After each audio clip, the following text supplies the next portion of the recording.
할렐루야. 시편 139편 1절에서 6절 말씀, 나를 살피시는 하나님 말씀드리겠습니다. 본문은 바로 나를 살피시는 하나님을 믿음과 신앙으로 고백한 다윗의 시입니다. 본문에서 다윗은 하나님을 향하여 나를 살피신다, 아신다, 감찰하신다라고 고백합니다.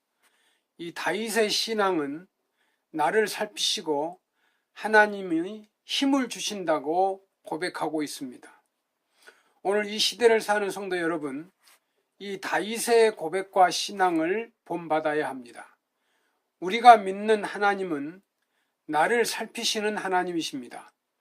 그렇다면 하나님은 그를 믿는 백성들의 무엇을 살피십니까? 다윗은 여기에서 세 가지 살피시는 하나님을 고백합니다. 첫째는 나의 생각입니다. 본문 1절 2절에서 이렇게 말씀합니다. 여호와여, 주께서 나를 살펴보셨으므로 나를 아시나이다. 주께서 내가 앉고 일어서심을 아시고 멀리서도 나의 생각을 밝히 아시오며, 여기 다윗은 하나님이 나의 생각을 아신다라고 말합니다. 밝히 아신다라고 말합니다. 멀리서도 나의 생각을 밝히 아신다라고 강조합니다. 이것이 바로 우리가 믿는 하나님이십니다. 사람은 겉을 봅니다. 아니, 겉밖에 볼 수가 없습니다. 하지만 하나님은 우리의 속까지도 보시고 아십니다. 하나님은 우리의 중심을 보시는 분이십니다. 나의 마음, 나의 생각, 나의 속을 꿰뚫어 보십니다. 백석교회 성도 여러분, 나의 생각과 속을 살피시는 하나님이시기에 우리는 무엇보다 생각을 잘해야 합니다. 가만히 보면 인간의 모든 것은 생각에서 나옵니다. 우리가 생각한 대로 된다는 것입니다. 생각이 참 중요합니다. 이런 말이 있습니다. 생각이 말을 낳고, 말이 행동을 낳고, 행동이 습관을 낳고, 습관이 인간을 낳고, 인격이 삶을 낳는다. 참 귀한 말입니다. 정말 그렇습니다. 생각대로 말하는 것입니다. 말하는 대로 행동하는 것이고, 행동이 계속 반복되면 습관이 되는 것입니다. 습관이 인격을 만듭니다. 바로 그 인격이 그 사람의 삶을 형성하는 것입니다. 그러니까 이 말은 처음부터 떨어지는 것이 아니라 마치 고리처럼 계속 연결되어 있습니다. 이 말의 처음과 끝만 한번 연결해 보십시오. 생각이 만든다. 생각이 삶을 만든다. 말이라는 그런 말이 있습니다. 내가 어떤 생각을 하느냐가 결국 어떤 삶을 사느냐가 결정하는 것입니다. 바울은 그리스도인의 삶에 대해 로마서에서 이렇게 권면합니다. 내게 주신 은혜로 말미암아 너희 각 사람에게 말하노니 마땅히 생각할 그 이상의 생각을 품지 말고 오직 하나님께서 각 사람에게 나누어 주신 믿음의 분량대로 지혜롭게 생각하라. 로마서 12장 3절 말씀이죠. 로마서는 크게 두 부분으로 나눕니다. 전반부 11장까지는 주로 교리를 강조하고, 후반부 12장부터 마지막까지는 실천 삶을 강조합니다. 바울은 먼저 이 교리의 신학을 말한 뒤에 12장에 들어와서 그리스도인의 실천하는 삶을 강조합니다. 그 중에 가장 우선순위로 생각을 말합니다. 인간의 생활, 특히 그리스도인의 참된 삶은 모두 생각에서 출발하기 때문입니다. 그래서 지혜롭게 생각하라고 강조한 것입니다. 지혜로운 생각이 무엇입니까? 바울은 권면 속에서 우리는 지혜로운 생각을 하라. 그것은 먼저 마땅할 생각이고 은혜로운 생각이며 그리고 믿음의 생각입니다. 그래서 우리는 마땅한 것을 생각해야 하고 마땅한 것이 아니면 생각하지도 말아야 합니다. 또한 우리의 속은 은혜로운 생각으로 가득 차야 합니다.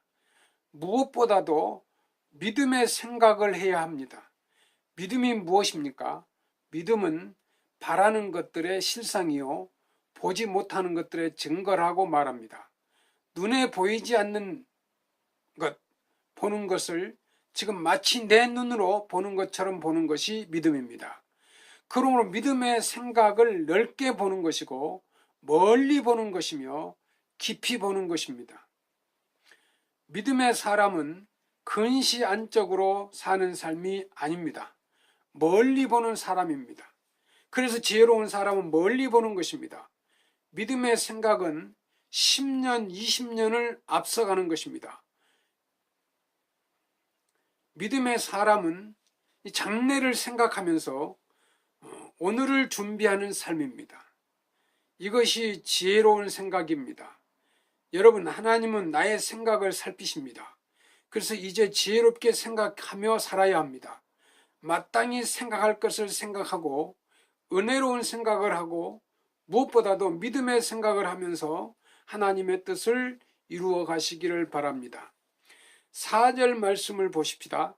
여호와여 내 혀의 말을 알지 못하는 것이 하나도 없으시나이다. 하나님은 나의 생각만 아시는 분이 아니라 나의 말도 살피시고 아십니다.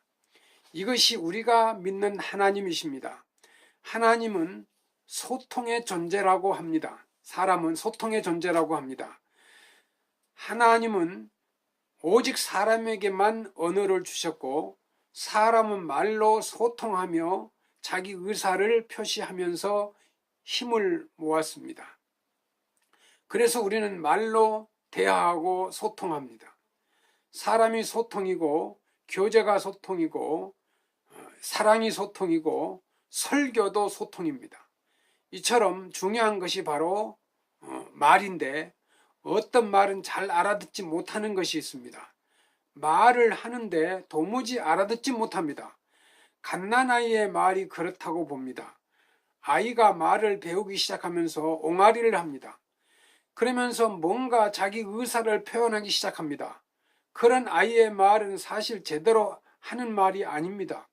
그래서 알아듣기가 힘듭니다. 그런데도 소통하게 그 말을 신통하게 그 엄마가 말을 잘 알아듣습니다. 아이가 무슨 옹알이를 해도 그 말을 정확히 아는 것입니다. 이 부모와 자녀는 말로만 말하는 것이 아니라 아님을 거기서 깨닫게 됩니다. 다윗의 생각을 하나님은 아신다고 말씀하시면서 여기서 통촉이라는 말을 사용하지요. 통촉이 바로 그런 뜻입니다. 윗사람이 아랫사람의 형편을 헤아리고 파악한다는 것인데요. 부모가 아이의 말을 알아듣는다는 뜻이기도 합니다. 이것이 우리가 믿는 하나님이십니다.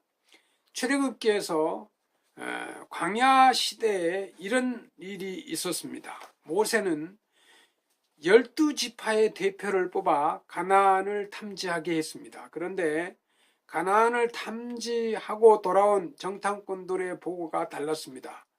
특히 10지파의 대표들은 하나같이 부정적인 보고를 했습니다.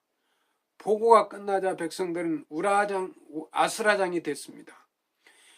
여호수아와 갈렙은 긍정적으로 보고하며 백성들을 설득했지만 그들의 마음은 진정되지 않았습니다. 그들은 하나님께 불평하기 시작했고 지도자를 원망했습니다.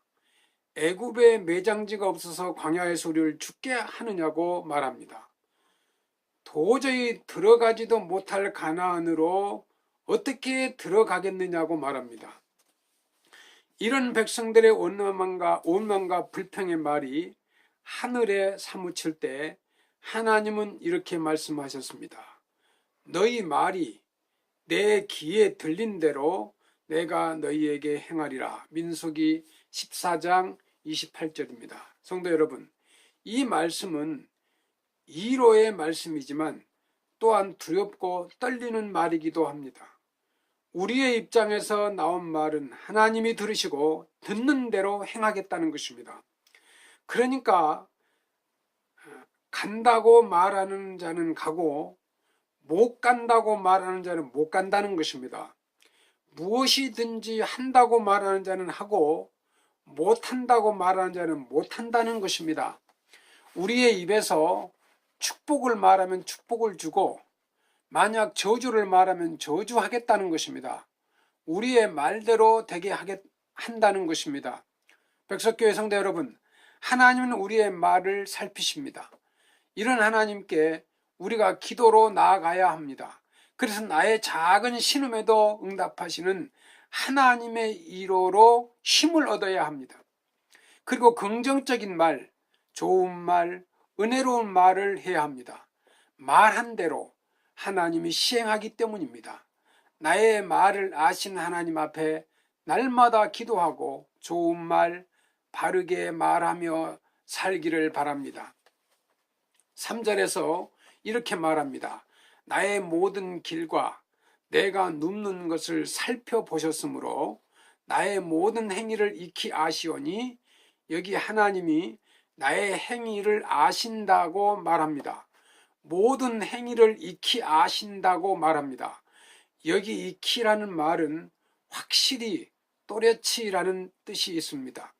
하나님 앞에서 우리의 모든 행위가 확실히 드러나고 또렷이 드러난다는 말입니다.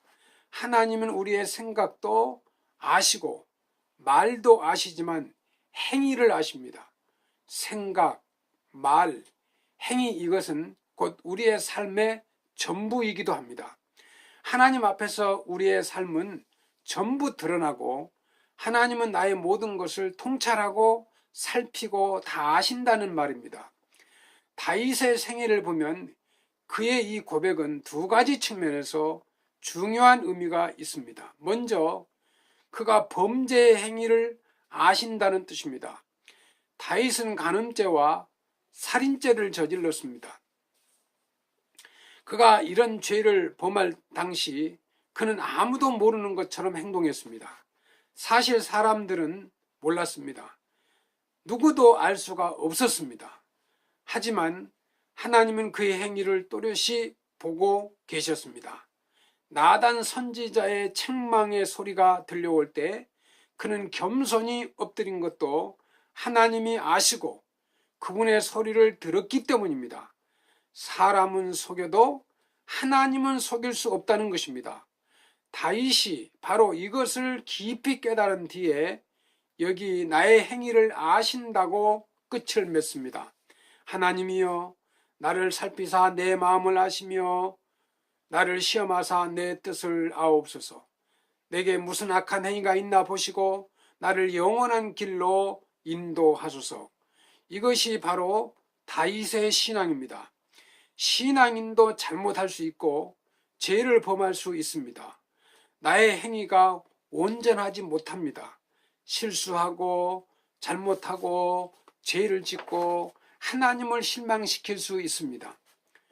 이런 우리의 연약한 행위를 인정하고 다윗처럼 고백하며 하나님께 나아가야 합니다. 내게 무슨 악한 행위가 있나 보시고 나를 영원한 길로 인도해 달라고 간구하고 다짐해야 합니다. 성경을 보면 정말 다윗처럼 신실한 사람이 없었습니다. 그는 자기에 대해 신실했고 다른 사람에 대해서도 신실했습니다. 그는 나라가 어려울 때 죽음을 각오하고 싸웠습니다. 비겁하고 도망가거나 움츠려 들지 않았습니다. 당시 사울왕이 번민하고 고민하며 심한 우울증으로 육체의 고통을 받을 때 가까이 가서 가장 큰 도움을 준 사람입니다. 사울에게 다윗은 은인이나 다름이 없습니다. 그런데 사울은 은혜를 원수로 갚습니다. 강기가 발동하여 독을 품고 온 병력을 동원하여 다윗을 죽이려고 덤벼들었습니다. 이제 다윗은 도망자의 신세가 되었습니다. 너무도 아쉬웠고 속상했습니다. 다윗은 사울에게 선한 행위를 한 것밖에는 없었습니다.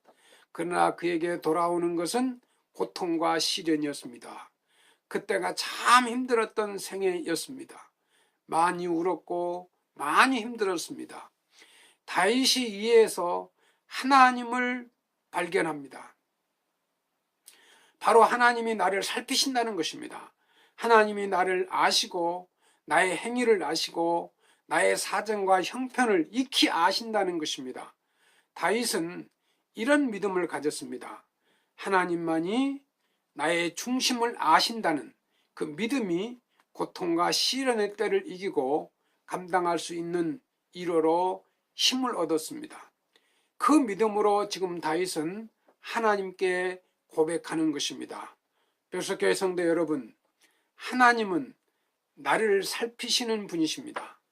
하나님은 나의 생각을 아시고 나의 말을 감찰하시고 나의 행위를 보시는 분이십니다.